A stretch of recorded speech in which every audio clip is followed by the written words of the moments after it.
다음 주면 김대중 전 대통령 서거 10주기입니다. 매년 돌아오는 날입니다만 올해는 한 번 더 생각하게 되는 게 지금의 한일 관계 때문이죠.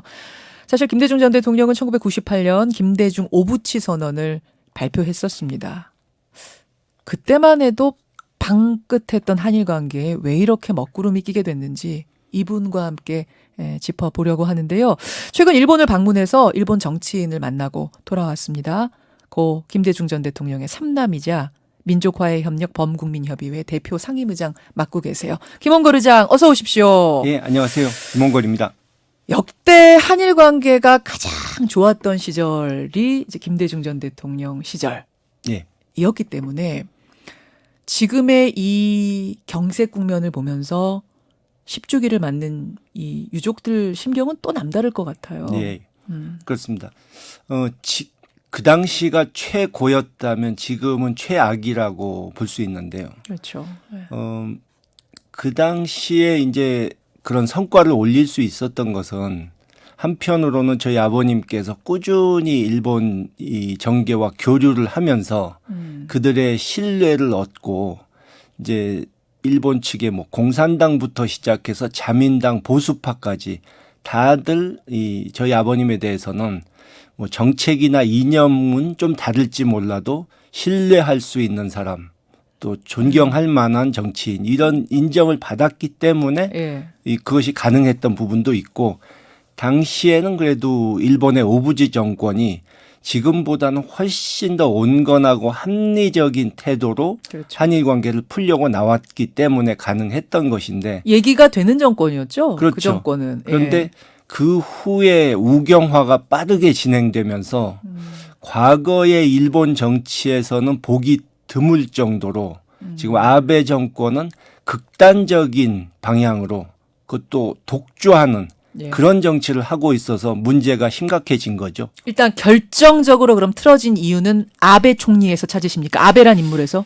그렇죠. 이 아베 총리가 집권하면서 옛날에 자민당은 뭐 그 안에 빅텐트라고 할 수 있는 그러니까 진보 세력도 있고 보수 세력도 있고 여러 세력이 섞여 있으면서 파벌끼리 나쁜 뜻으로 보면은 나눠먹기라고 할 수 있지만 권력을 분점하면서 각 파벌의 이 입장을 좀 인정해주는 집단 지도 체제였는데 이제는 아베 총리 측근 그룹이 그냥 독단적으로 정치를 하는 그런 시대가 됐고 그 사람들이 다 극우 성향인 게 문제인 거죠. 그렇군요.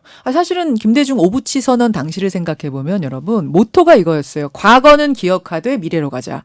그러니까 과거 없이 미래로 가자가 아니라 과거에 대해서는 통절한 반성과 마음의 사죄를 하고 왜 깔려 있었잖아요. 통절한 반성과 마음의 사죄를 하고 화해와 설린 우호에 입각한 미래지향적 관계를 발전시키기 위해 상호 노력한다. 요거였거든요. 통절한 반성과 사죄는 왜 잊어버린 겁니까? 그거를 이제 일본 사람들은 그 부분은 빼놓고 과거의 사과 그렇게 문서로까지 오부치 선언 때 했는데 뭘 자꾸 사과하라고 그러느냐. 그때 했으면 됐지 않느냐. 과거에 왜 자꾸 연연하느냐 하는데 그 당시에 일본의 관방장관이 오부치 선언에 대해서 얘기를 하면서 앞으로는 이 역사를 왜곡하는 망언이 나오지 않도록 노력하겠다는 약속까지 했었거든요. 그러니까 그 후로 일본의 지도층에서 약속을 어겨놓고 그러니까 사과를 했는데 그걸 뒤집고 딴소리 하면은 사과한 게 무효가 되는 거 아닙니까? 그런 부분이 있고 다시 말해서 과거사는 따질 건 따지되 미래를 위한 공동의 노력은 같이 한다는 것인데 이거를 과거사 부분 쏙 뺀 거죠. 그리고 제가 일본 정치인들에게 한 얘기가 있습니다. 뭡니까? 당신들은 북한과 얘기할 때는 수십 년 전에 실종된 사람도 북한에서 납치했다고 과거 얘기를 자꾸 들추면서 과거사를 먼저 정리하고 넘어가자고 그러는데 왜 한국하고 얘기할 때는 180도 바뀌어가지고 과거는 있고 미래로만 가자고 하느냐. 이중적이다. 그런 얘기를 한 적이 있습니다. 최근 일본 다녀오셨다고요? 예. 언제 다녀오셨습니까? 한 일주일쯤 됐습니다. 일주일쯤. 어떤 분들 만나고 오셨어요? 분위기를 좀 생생하게 듣고 오셨겠네요. 예. 뭐 거기에서 이 한일 관계에 정통한 일본 전문가 제일교포 그리고 일본 자민당의 중진 정치인 한 분을 뵀는데 자민당? 예, 아베의 예. 자민당? 예, 예. 아, 현재 중진인 분을 만나셨어요? 예, 그렇죠. 근데 아베 총리와는 좀 파벌이 다릅니다. 좀 과거에 부딪힌 적도 있고. 근데 이분이 좀 성향은 온건하고 합리적인 편인데 상대적으로 예. 이제 요즘 분위기가 예. 워낙 안 좋으니까 이제 이 만난 거에 대해서는 구체적인 얘기는 좀 밝히지 말아달라고 그래서. 자, 그러면 실명은 말씀 안 하셔도 좋습니다. 예. 대신 그분을 통해서 지금 생생하게 듣고 오신 이야기를 좀 전해주세요. 좀 구체적으로. 뭐 그분이 사실 말씀은 많이는 못 하셨어요. 그러니까 지금 분위기가 민감하기 때문에 예, 예. 이 자민당 중진의 입장으로서 또 조심스러운 부분이 있겠죠. 예. 근데 한 두 마디 정도는 이제 아베 총리에 대해서 불만을 좀 드러낸 부분이 있는데 뭐라고 하든가요, 중진이.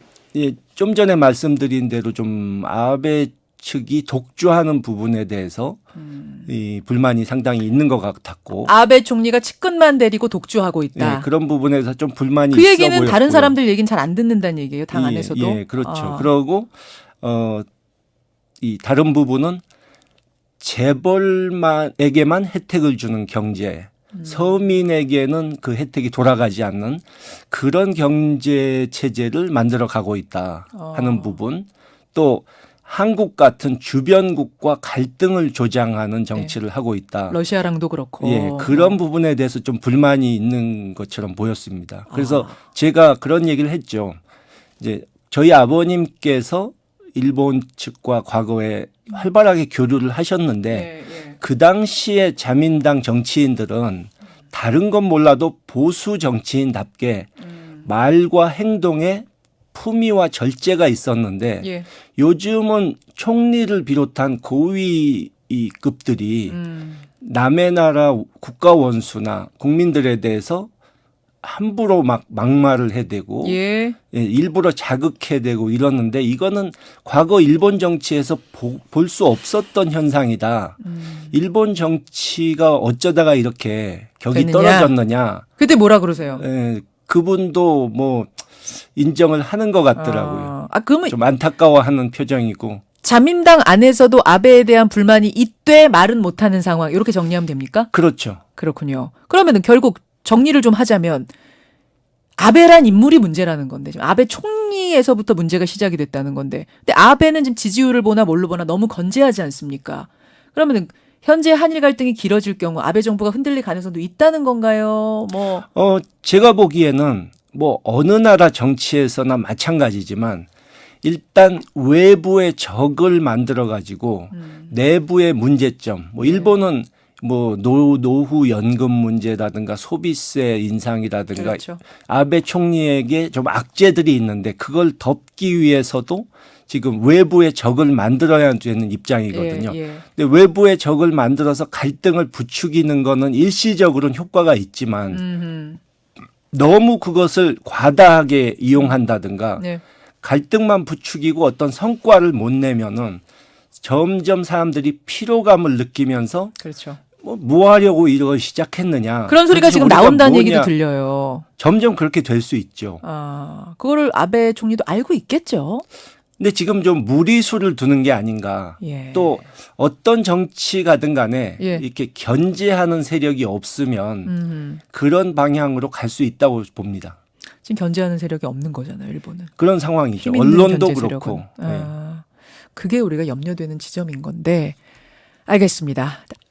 문제의 시작, 우리가 짐작했던 대로 문제의 시작은 아베고 자민당 안에서도 이 독주에 대한 부글부글 견제의 소리는 있지만 차마 내질 못하고 있다. 그렇죠. 지금 현재 분위기가 극우 세력이 압도하는 분위기이기 때문에 그 일본 정치가 이랬던 적이 2차 대전 이후로 한 번도 없었거든요. 그렇죠.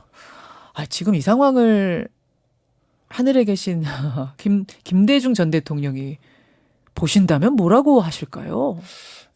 참 그 부분에 있어서는 굉장히 안타까워 하실 것 같습니다. 평생 이 한반도 평화와 또 주변국과의 우호 관계를 증진하기 위해서 그러니까 동북아 전체의 평화와 안정과 공동 번영이 그분의 평생 목표였는데 예. 그 노력이 흔들리는 그런 상황이 됐으니까요. 그러게 말입니다. 지금 북한을 봐도 좀 그래요. 뭐 트럼프와 김정은이 손잡고 국경 넘고 이런 역사적인 장면이 연출된 지 얼마 되지 않았는데 단거리 발사체를 막 뭐 하루가 멀다 하고 쏘고 막말을 쏟아내고 이 상황은 어떻게 보세요?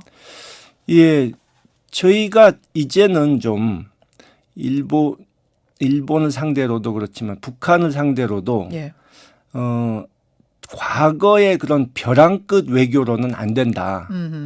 또 말로만 우리 민족끼리 할 것이 아니라 그런 얘기할 것이 아니라 이 남북이 협력해서 트럼프 정권을 설득하고 한반도 평화의 길로 갈 수 있는 그런 방법을 같이 모색해야 된다. 또 이번 트럼프 정권이 내년부터는 대선 때문에 정신이 없고 그렇죠. 또 내년 대선에서 떨어질 수도 있는데 예. 그러면은 시간이 얼마 남지 않았다. 이거 잘못하면 모든 것이 물거품이 될 수도 있다 하는 점을 설득해야 될 것 같고요. 네. 또 미국을 상대로는 김정은 정권이 저러다가 다시 과거로 회귀해서 이 ICBM 같은 거라도 쏘는 날에는 트럼프 정권이 자랑하던 업적은 순식간에 사라지는 거고 대선의 악재가 되니까 당신들도 어떤 절충안을 내놓고 서둘러서 협상해라. 양쪽에 좀 그렇게 단호한 입장으로 우리가 가야 되지 않을까 싶습니다. 그렇죠. 우리한테 빨리 좀 중재에 나서달라라는 이런 신호로 그렇게 볼 수도 있죠. 읽을 수도 근데 문제는 있는 거죠. 북쪽 사람들은 예.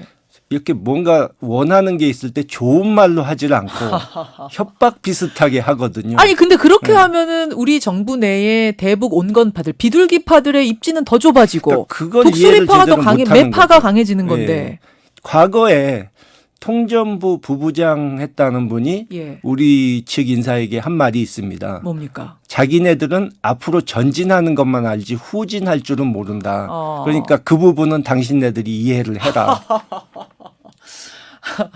우리로선 좀 이해하기 힘들죠. 그러니까요. 네. 그러니까 이게 자꾸 매파가 득세하게 되면은 대북 강경책이 더 나가게 예. 되고 남북 관계 더 어려워지게 되는 그렇죠. 건데 자꾸 그 부분이 좀 안타깝단 말입니다. 바라보고 있자면 뭐 일본, 북한 양쪽을 다 잘 아시는 분이니까 제가 이 질문 한번 드려볼게요. 최근에 문재인 대통령이 일본 문제에 대한 해결책으로 남북 평화 경제를 통해 극일을 하자 이런 메시지를 내놨습니다. 그러자 아니 당장 발등에 불이 떨어졌는데 이게 무슨 해법이냐? 너무 추상적인 해법 아니냐? 이런 비판도 좀 있었어요. 어떻게 보십니까? 저는 뭐 원론적으로는 아주 옳은 말씀이고 우리가 그 방향으로 가야 되는데 이제 넘어야 할 산이 좀 있는 거죠. 어떤 겁니까? 일단 우리가 UN 제재 문제가 있고 예. 또 한반도 평화 체제가 구축되고 해야만 남북 경협이 가능하지 않습니까? 예. 그러니까 그 부분을 과감하게 밀고 나갈 수 있다는 것을 북한 측에 좀 보여줘야 되는 부분이 있고 그러니까 우리를 믿고 같이 가자 할 수 있어야 되고 네. 또 일본은 그 부분을 굉장히 경계를 하고 있어요. 작년에 제가 일본 갔을 때도 일본 학자가 예. 남북이 힘을 합쳐서 일본을 견제하는 그런 상황이 올 수 있다는 것을 굉장히 두려워하는 그런 식으로 얘기를 하는 걸 들은 적이 있는데 이제 지금도 한국 경제가 일본 경제를 턱 밑까지 따라잡으니까 그것을 견제하려는 뜻에서 이번 조치가 나왔다고 저는 보거든요. 그것도 그것이 한 하나의 이유라고 이유다. 많이들 얘기하죠. 그런데 이런 식의 얘기가 또 나가면 예. 더더욱이 일본이 우리를 경계하게 될 것이고 이 우리보다 대미 로비력이 훨씬 강한 일본이 예. 이 남북 사이에 그러니까 한반도 평화 문제에 대해서 방해할 회방을 수 있다? 놓으려고 들 수도 있기 때문에 그들에게 이 동북아의 신경제 시대가 열릴 수 있는데 너희들도 같이 참여해서 같이 번영을 이루어야 되지 않느냐. 너희만 외톨이로 남을 것이냐 하고 설득할 필요가 있다는 거죠. 그러니까 방향은 맞지만 예. 이게 일본으로 하여금 더 통일을 방해하는 방향으로 가지 않도록 예. 잘 관리해가면서 그렇죠. 가야 된다는 얘기군요. 거기서 이제 외교력의 중요성이 나오는 거죠. 알겠습니다.